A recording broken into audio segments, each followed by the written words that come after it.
Om Swastiastu. Terima kasih atas kesempatan yang telah diberikan kepada kelompok kami. Perkenalkan, kami dari kelompok 6 akan mempresentasikan materi mengenai laporan keuangan konsolidasi pada perusahaan dagang dan manufaktur. Sebelumnya, izinkan kami untuk memperkenalkan diri terlebih dahulu. Perkenalkan, saya Kadek Seni NIM belakang 1230 sebagai moderator sekaligus penyaji. Dan rekan saya Luhtia Sri Suryantari dengan NIM belakang 1003, Gede Bagas Pratama Putra dengan NIM belakang 1038, Luhputu Junita Riutari dengan NIM belakang 1119, dan Kadek Suwarnyane dengan NIM belakang 1289.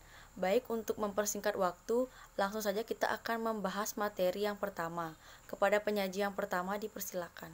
Saya Luhputu Junita Riutari akan menjelaskan mengenai laporan keuangan dikonsolidasi, laporan laba rugi, laporan laba ditahan, dan neraca. Laporan keuangan konsolidasi adalah laporan yang menyajikan posisi keuangan dan hasil operasi untuk induk perusahaan dan satu atau lebih anak perusahaan sebagai satu entitas atau perusahaan satu perusahaan.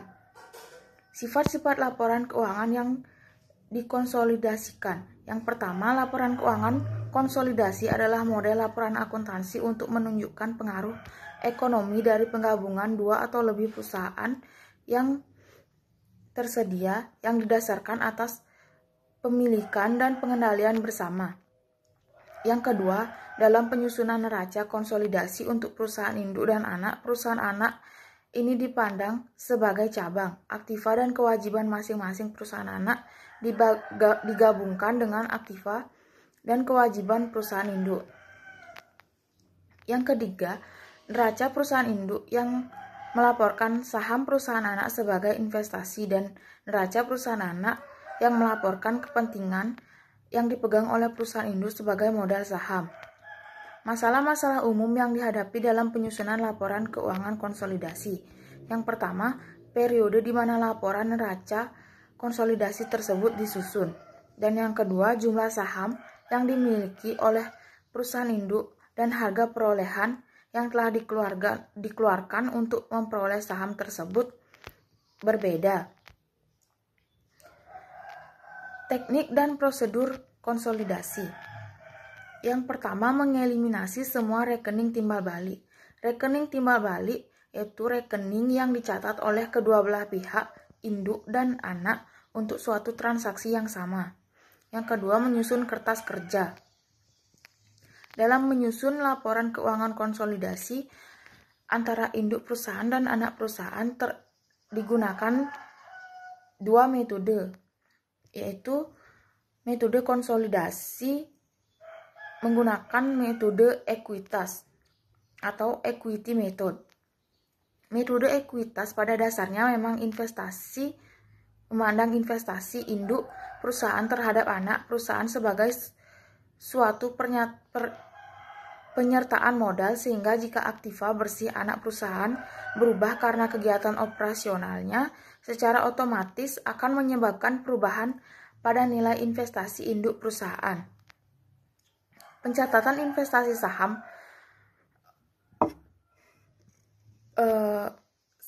pada anak perusahaan dengan metode ekuitas didasarkan pada suatu anggapan investasi pada anak perusahaan sejajar dan sama dengan investasi pada perusahaan-perusahaan cabangnya. Nilai investasi induk perusahaan terhadap perusahaan akan meningkat jika anak perusahaan memperoleh laba bersih dan akan menurun atau berkurang nilainya jika anak perusahaan menderita kerugian.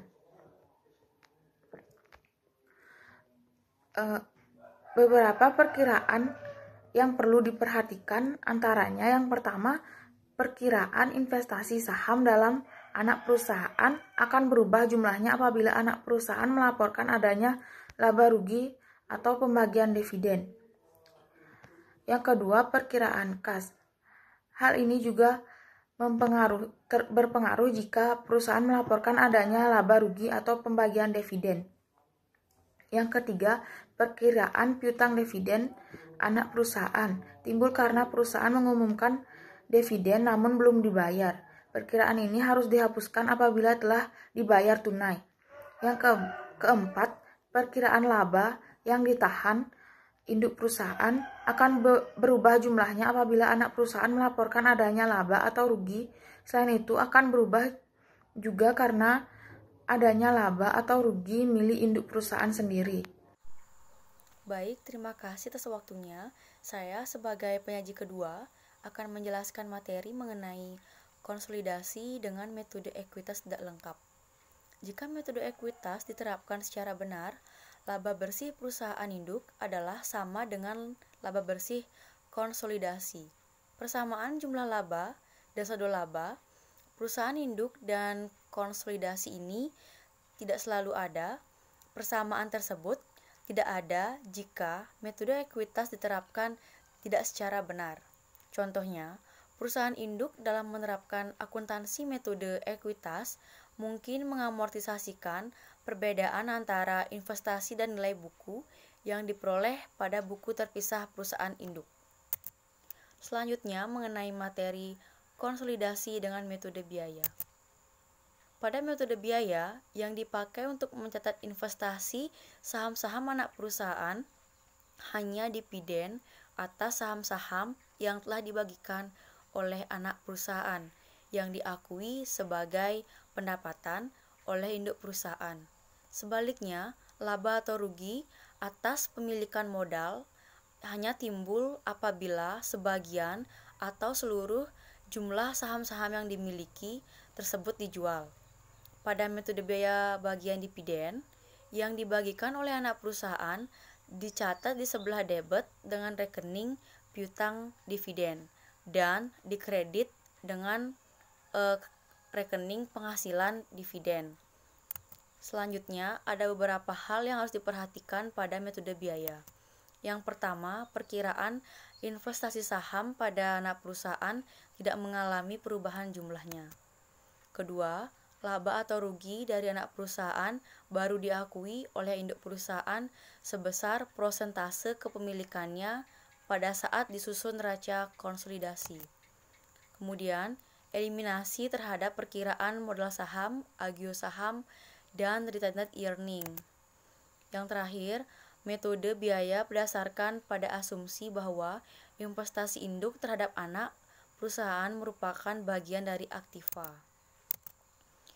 Kemudian mengenai kasus. Pada kali ini kelompok kami menggunakan kasus tentang PT Guntur mengakuisisi 80% saham PT Heri pada tanggal 1 Januari 2008 dengan harga 5,6 miliar rupiah. Dalam proses akuisisi tersebut, terdapat selisih nilai wajar investasi sebesar 400 juta rupiah dengan rincian sebagai berikut. Untuk pembukuan PT Guntur dapat dirinci laba investasi sebesar 80% dikalikan 200 juta mendapatkan hasil 160 juta. Kemudian amortisasi selisih investasi terdiri dari over value persediaan sebesar 280 juta, kemudian under value bangunan 40 juta, goodwill 10 juta, sehingga total pendapatan investasi sebesar 390 juta. Kemudian, jurnal dalam buku PT Guntur didebet investasi dalam saham sebesar 390 juta yang dikredit pendapatan investasi sebesar 390 juta. Kemudian, piutang dividen dikredit sebesar 80 juta yang dikredit investasi dalam saham sebesar 80 juta.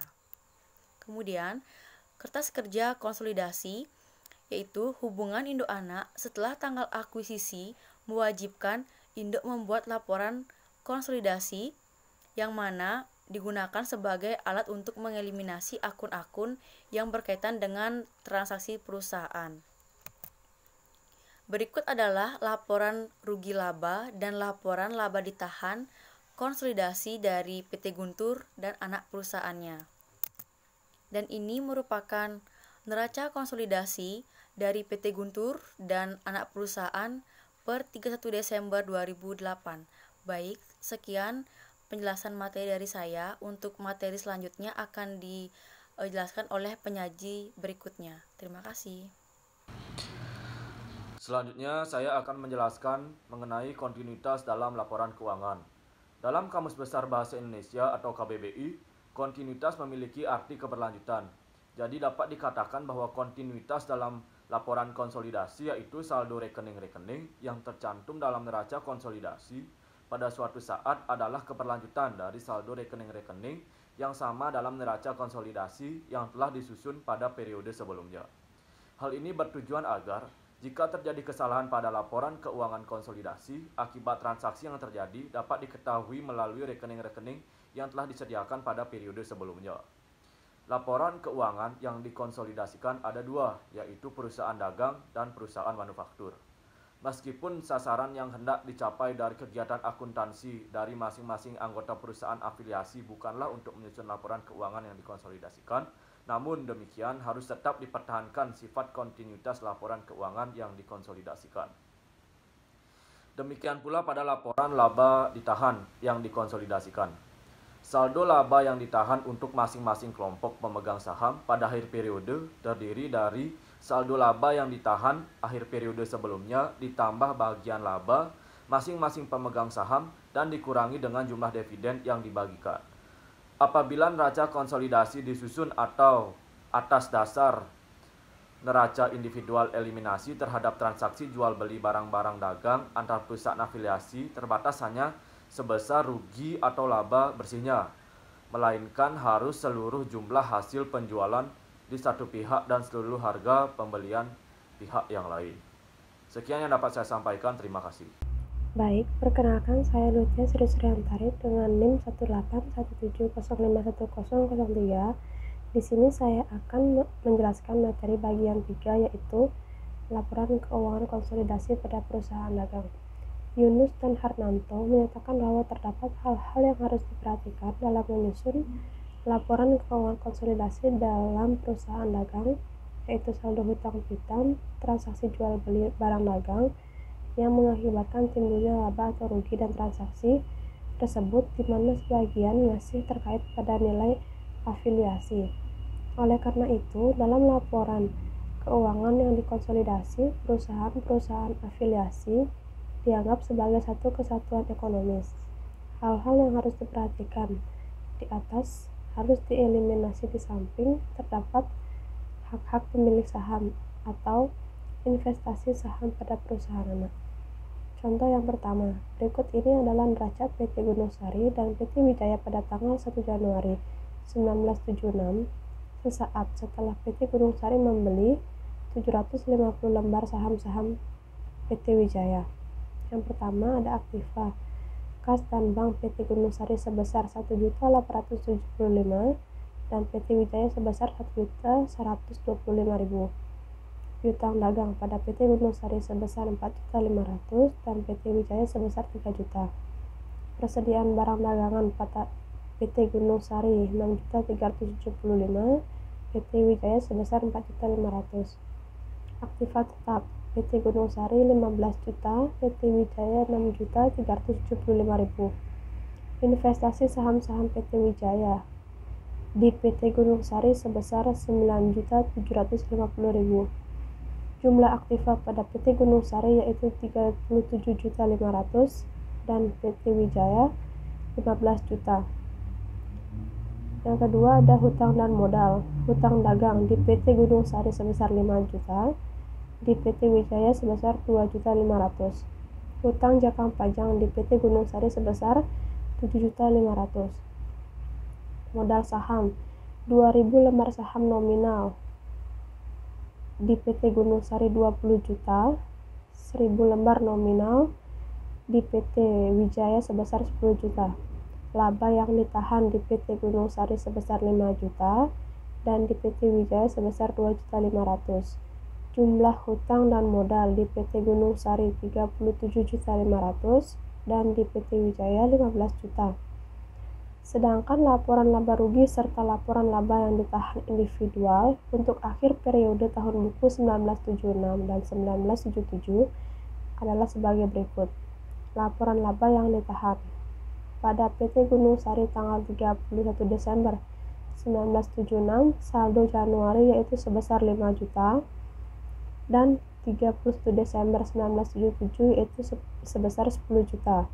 Dan pada PT Wijaya tanggal 31 Desember 1976 sebesar 2.500.000 dan 31 Desember 1977 sebesar 5 juta. Ditambah laba bersih tahun 1976. Pada PT Gunung Sari tanggal 31 Desember 1976 sebesar 5 juta. PT Wijaya tanggal 31 Desember 1976 2.500.000. Laba bersih tahun 1977 pada PT Gunung Sari tanggal 31 Desember 1977 sebesar 7.500.000 dan PT Wijaya tanggal 31 Desember 1977 sebesar 3 juta. Jadi total di PT Gunung Sari tanggal 31 Desember 1976 sebesar 10 juta, di tanggal 31 Desember 1977 sebesar 17.500.000, dan di PT Wijaya pada tanggal 31 Desember 1976 sebesar 5 juta, dan 31 Desember 1977 totalnya sebesar 8 juta. Dikurangi dividen yang dibagi pada PT Gunung Sari 31 Desember 1977 sebesar 2.500.000 dan di PT Wijaya 31 Desember 1977 sebesar 500.000. Jadi saldo 31 Desember pada PT Gunung Sari tahun 1976 sebesar 10 juta dan tahun 1977 15 juta, di PT Wijaya tahun 1976 5 juta dan tahun 1977 sebesar 7.500.000. Laporan laba rugi pada PT Gunung Sari yaitu terdapat penjualan, harga pokok barang yang dijual yaitu persediaan barang 1 Januari, pembelian, HPP yang tersedia untuk dijual, persediaan 31 Desember, laba kotor penjualan, biaya-biaya usaha yaitu ada biaya administrasi, biaya pemasaran, dan laba usaha, penghasilan dan biaya di luar usaha yaitu ada laba atas investasi pada perusahaan anak sebesar 75%, laba bersih atau sebelum pajak. Sekian materi yang dapat saya sampaikan. Terima kasih. Om Swastiastu. Baik, perkenalkan nama saya Kadek Suwanyana dengan NIM 18170512189. Di sini saya akan melakukan materi tentang laporan keuangan konsolidasi pada perusahaan manufaktur. Dalam perusahaan manufaktur, kita mengenal dengan istilah laporan harga pokok produksi. Harga pokok produksi adalah daftar biaya produksi yang harus dikeluarkan perusahaan pada periode tertentu. Di dalamnya terkait dengan biaya pengadaan bahan baku, alat produksi, bahan pendukung produksi, dan lain sebagainya. Laporan inilah menjadi poin utama dalam perusahaan manufaktur, karena dengan adanya laporan ini, sebuah perusahaan manufaktur dapat melihat jumlah nilai persediaan. Pada dasarnya, laporan keuangan pada perusahaan manufaktur terdiri atas laporan harga pokok produksi, laporan laba rugi neraca, dan laporan perubahan modal. Laporan perubahan modal dapat pada perusahaan manufaktur sama juga dengan perusahaan komersial lainnya.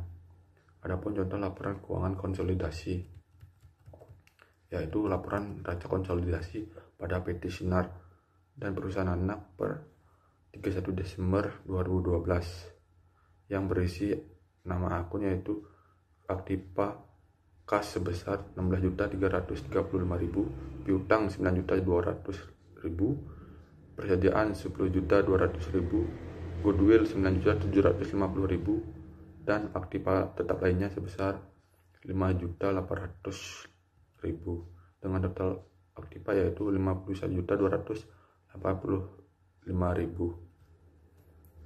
Selanjutnya adalah pasipa, utang sebesar 13.700.000, hak induk lainnya modal saham PT Sinar yaitu sebesar 15.500.000, agio saham PT Sinar 5.800.000, LED PT Sinar sebesar 13.930.000, modal saham PT Abadi 1.350.000, Agio saham PT Abadi 525.000 dan LED PT Abadi sebesar 480.000 dengan total utang dan modal sebesar 51.285.000.